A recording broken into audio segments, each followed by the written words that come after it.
श्री बृहस्पतिवार व्रत कथा। भारतवर्ष में एक प्रतापी और दानी राजा राज्य करता था। वह नित्य गरीबों और ब्राह्मणों की सहायता करता था। यह बात उसकी रानी को अच्छी नहीं लगती थी। वह न ही गरीबों को दान देती, न ही भगवान का पूजन करती थी और राजा को भी दान देने से मना किया करती थी। एक दिन राजा शिकार खेलने वन को गए हुए थे तो रानी महल में अकेली थी। उसी समय बृहस्पति देव साधु वेश में राजा के महल में भिक्षा के लिए गए और भिक्षा मांगी। रानी ने भिक्षा देने से इनकार किया और कहा, हे साधु महाराज, मैं तो दान पुण्य से तंग आ गई हूँ। मेरा पति सारा धन लुटाते रहते हैं। मेरी इच्छा है कि हमारा धन नष्ट हो जाए, फिर न रहेगा बांस न बजेगी बांसुरी। साधु ने कहा, देवी तुम तो बड़ी विचित्र हो। धन संतान तो सभी चाहते हैं। पुत्र और लक्ष्मी तो पापी के घर भी होने चाहिए। यदि तुम्हारे पास अधिक धन है तो भूखों को भोजन दो, प्यासों के लिए प्याऊ बनवाओ, मुसाफिरों के लिए धर्मशालाएं खुलवाओ। जो निर्धन अपनी कुंवारी कन्याओं का विवाह नहीं कर सकते उनका विवाह करा दो। ऐसे और कई काम हैं जिनके करने से तुम्हारा यश लोक परलोक में फैलेगा। परंतु रानी पर उपदेश का कोई प्रभाव न पड़ा। वह बोली, महाराज आप मुझे कुछ न समझाएं। मैं ऐसा धन नहीं चाहती जो हर जगह बांटती फिरूं। साधु ने उत्तर दिया, यदि तुम्हारी ऐसी इच्छा है तो तथास्तु। तुम ऐसा करना कि बृहस्पतिवार को घर लीपकर पीली मिट्टी से अपना सिर धोकर स्नान करना, भट्टी चढ़ाकर कपड़े धोना। ऐसा करने से आपका सारा धन नष्ट हो जाएगा। इतना कहकर वह साधु महाराज वहां से आलोप हो गए। साधु के अनुसार कही बातों को पूरा करते हुए रानी को केवल 3 बृहस्पतिवार ही बीते थे कि उसकी समस्त धन संपत्ति नष्ट हो गई। भोजन के लिए राजा का परिवार तरसने लगा। तब एक दिन राजा ने रानी से बोला कि हे रानी, तुम यहीं रहो, मैं दूसरे देश को जाता हूँ, क्योंकि यहाँ पर सभी लोग मुझे जानते हैं। इसलिए मैं कोई छोटा कार्य नहीं कर सकता। ऐसा कहकर राजा परदेश चला गया। वहां वह जंगल से लकड़ी काटकर लाता और शहर में बेचता। इस तरह वह अपना जीवन व्यतीत करने लगा। इधर राजा के परदेश जाते ही रानी और दासी दुहखी रहने लगी। एक बार जब रानी और दासी को 7 दिन तक बिना भोजन के रहना पड़ा तो रानी ने अपनी दासी से कहा, हे दासी, पास ही के नगर में मेरी बहन रहती है। वह बड़ी धनवान है। तू उसके पास जा और कुछ ले आ ताकि थोड़ी बहुत गुजर बसर हो जाए। दासी रानी की बहन के पास गई। उस दिन गुरुवार था और रानी की बहन उस समय बृहस्पतिवार व्रत की कथा सुन रही थी। दासी ने रानी की बहन को अपनी रानी का संदेश दिया, लेकिन रानी की बड़ी बहन ने कोई उत्तर नहीं दिया। जब दासी को रानी की बहन से कोई उत्तर नहीं मिला तो वह बहुत दुखी हुई और उसे क्रोध भी आया। दासी ने वापस आकर रानी को सारी बात बता दी। सुनकर रानी ने अपने भाग्य को कोसा। उधर रानी की बहन ने सोचा कि मेरी बहन की दासी आई थी, परंतु मैं उससे नहीं बोली, इससे वह बहुत दुखी हुई होगी। कथा सुनकर और पूजन समाप्त करके वह अपनी बहन के घर आई और कहने लगी, हे बहन, मैं बृहस्पतिवार का व्रत कर रही थी। तुम्हारी दासी मेरे घर आई थी, परंतु जब तक कथा होती है तब तक न तो उठते हैं और न ही बोलते हैं, इसलिए मैं नहीं बोली। कहो दासी क्यों गई थी? रानी बोली, बहन तुमसे क्या छिपाऊं, हमारे घर में खाने तक को अनाज नहीं था। ऐसा कहते कहते रानी की आंखें भर आई। उसने दासी समेत पिछले 7 दिनों से भूखे रहने तक की बात अपनी बहन को विस्तार पूर्वक सुना दी। रानी की बहन बोली, देखो बहन, भगवान बृहस्पति देव सबकी मनोकामना को पूर्ण करते हैं। देखो शायद तुम्हारे घर में अनाज रखा हो। पहले तो रानी को विश्वास नहीं हुआ, पर बहन के आग्रह करने पर उसने अपनी दासी को अंदर भेजा तो उसे सचमुच अनाज से भरा एक घड़ा मिल गया। यह देखकर दासी को बड़ी हैरानी हुई। दासी रानी से कहने लगी, हे रानी, जब हमको भोजन नहीं मिलता तो हम व्रत ही तो करते हैं, इसलिए क्यों न इनसे व्रत और कथा की विधि पूछ ली जाए ताकि हम भी व्रत कर सकें। तब रानी ने अपनी बहन से बृहस्पतिवार व्रत के बारे में पूछा। उसकी बहन ने बताया, बृहस्पतिवार के व्रत में चने की दाल और मुनक्का से विष्णु भगवान का केले की जड़ में पूजन करें तथा दीपक जलाएं, व्रत कथा सुनें और पीला भोजन ही करें। इससे बृहस्पति देव प्रसन्न होते हैं। व्रत और पूजन विधि बताकर रानी की बहन अपने घर को लौट गई। 7 दिन के बाद जब गुरुवार आया तो रानी और दासी ने व्रत रखा। घुड़साल में जाकर चना और गुड़ लेकर आईं। फिर उससे केले की जड़ तथा विष्णु भगवान का पूजन किया। अब पीला भोजन कहाँ से आए, इस बात को लेकर दोनों बहुत दुखी थे। चूंकि उन्होंने व्रत रखा था, इसलिए बृहस्पति देव उनसे प्रसन्न थे। इसलिए वे एक साधारण व्यक्ति का रूप धारण कर 2 थालों में सुंदर पीला भोजन दासी को दे गए। भोजन पाकर दासी प्रसन्न हुई और फिर रानी के साथ मिलकर भोजन ग्रहण किया।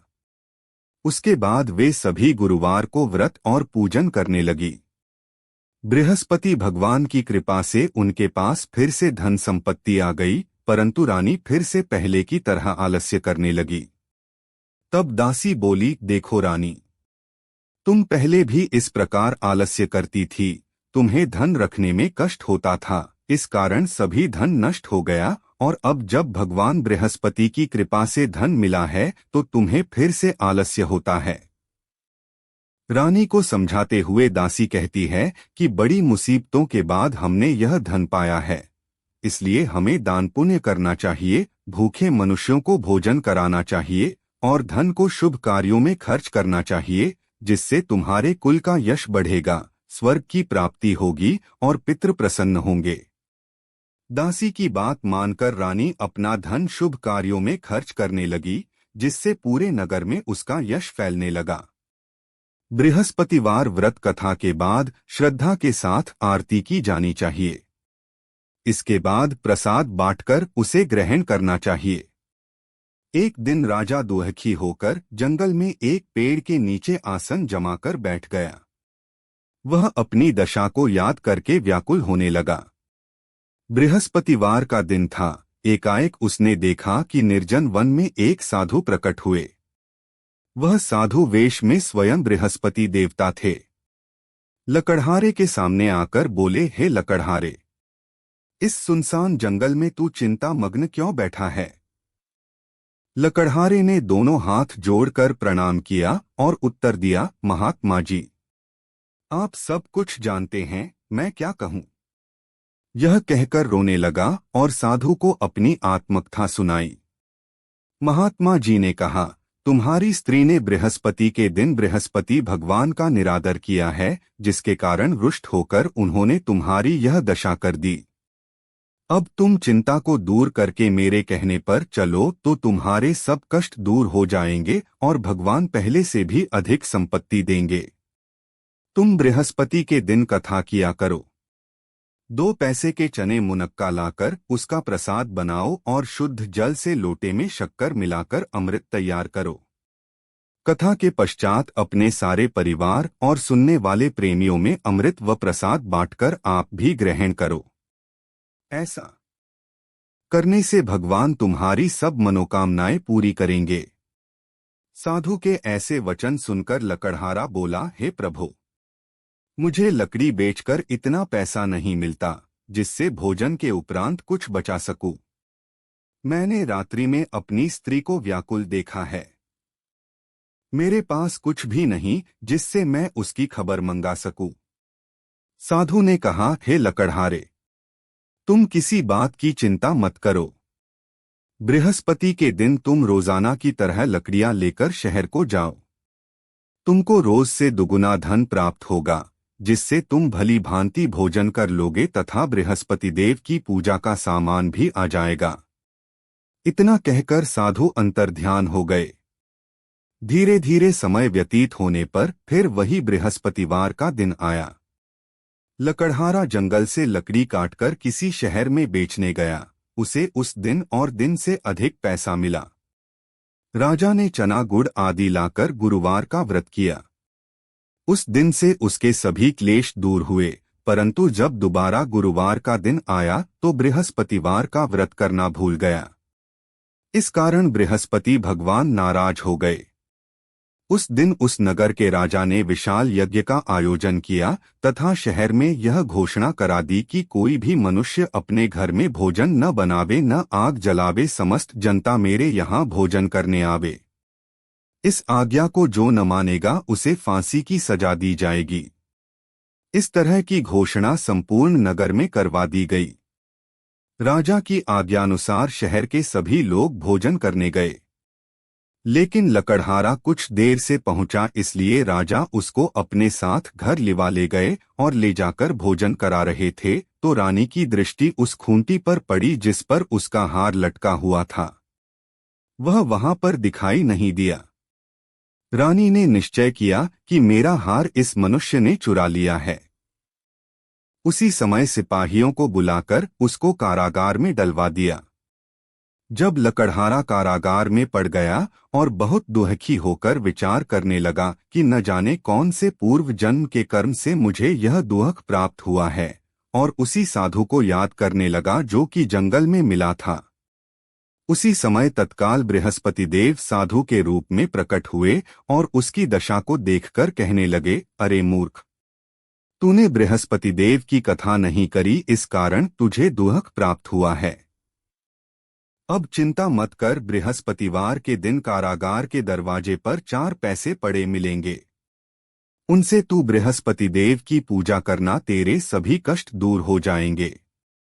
बृहस्पति के दिन उसे 4 पैसे मिले। लकड़हारे ने कथा कही। उसी रात्रि को बृहस्पति देव ने उस नगर के राजा को स्वप्न में कहा, हे राजा, तुमने जिस आदमी को कारागार में बंद कर दिया है वह निर्दोष है। वह राजा है, उसे छोड़ देना। रानी का हार उसी खूंटी पर लटका है। अगर तू ऐसा नहीं करेगा तो मैं तेरे राज्य को नष्ट कर दूंगा। इस तरह रात्रि के स्वप्न को देखकर राजा प्रातःकाल उठा और खूंटी पर हार देखकर लकड़हारे को बुलाकर क्षमा मांगी तथा लकड़हारे को योग्य सुंदर वस्त्र आभूषण देकर विदा कर दिया। बृहस्पति देव की आज्ञानुसार लकड़हारा अपने नगर को चल दिया। राजा जब अपने नगर के निकट पहुंचा तो उसे बड़ा आश्चर्य हुआ। नगर में पहले से अधिक बाग, तालाब, कुएं तथा बहुत सी धर्मशाला, मंदिर आदि बन गई हैं।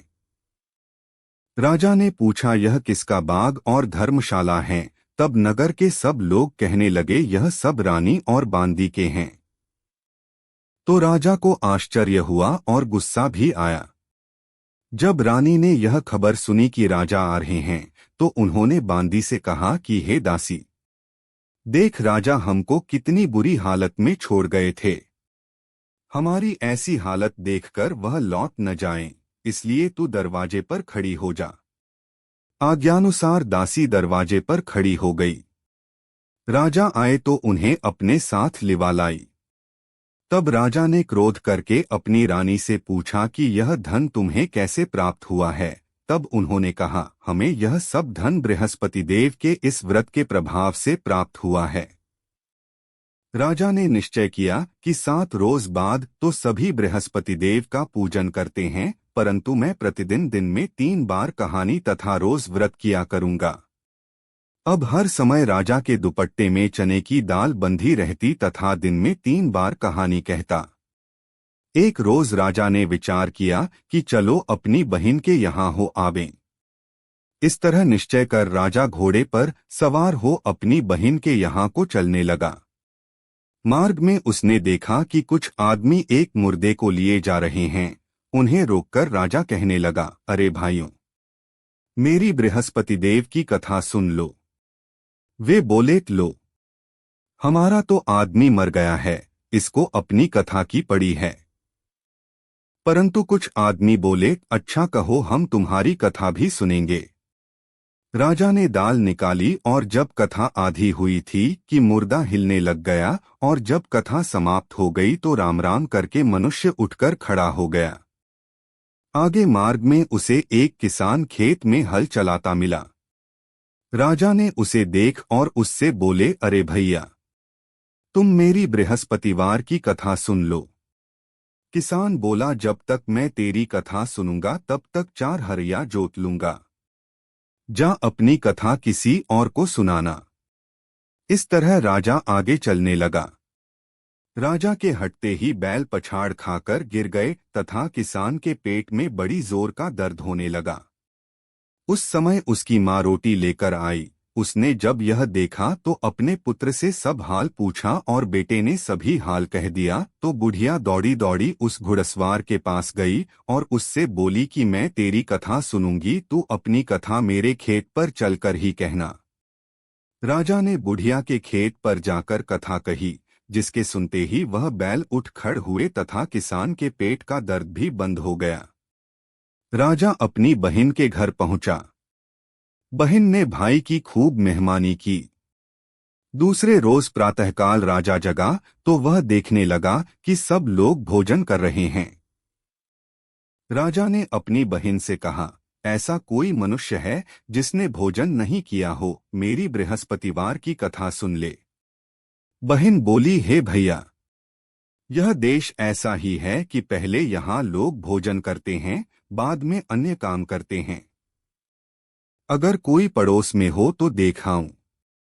वह ऐसा कहकर देखने चली गई, परंतु उसे कोई ऐसा व्यक्ति नहीं मिला जिसने भोजन न किया हो। अतः वह एक कुम्हार के घर गई जिसका लड़का बीमार था।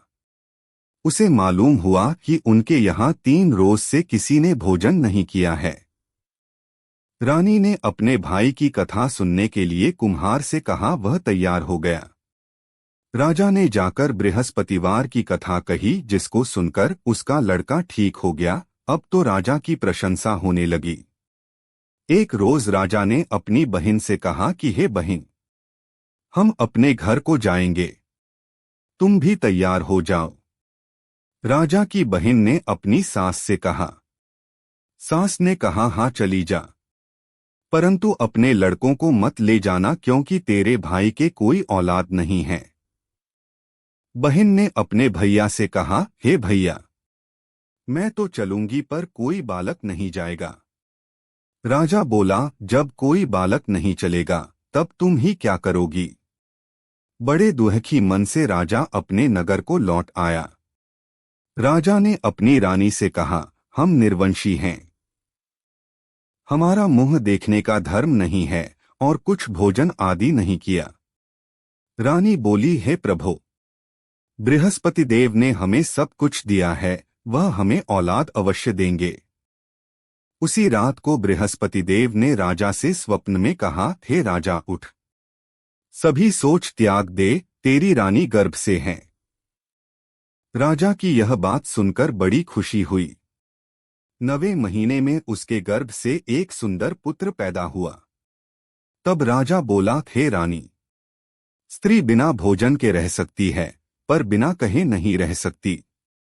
जब मेरी बहन आवे तुम उससे कुछ कहना मत। रानी ने सुनकर हाँ कर दिया। जब राजा की बहन ने यह शुभ समाचार सुना तो वह बहुत खुश हुई तथा बधाई लेकर अपने भाई के यहाँ आई। तभी रानी ने कहा, घोड़ा चढ़कर तो नहीं आई, गधा चढ़ी आई। राजा की बहन बोली, भाभी, मैं इस प्रकार न कहती तो तुम्हें औलाद कैसे मिलती। बृहस्पति देव ऐसे ही हैं, जैसी जिसके मन में कामनाएं हैं सभी को पूर्ण करते हैं। जो सद्भावना पूर्वक बृहस्पतिवार का व्रत करता है एवं कथा पढ़ता है अथवा सुनता है, दूसरों को सुनाता है, बृहस्पति देव उसकी सभी मनोकामना पूर्ण करते हैं।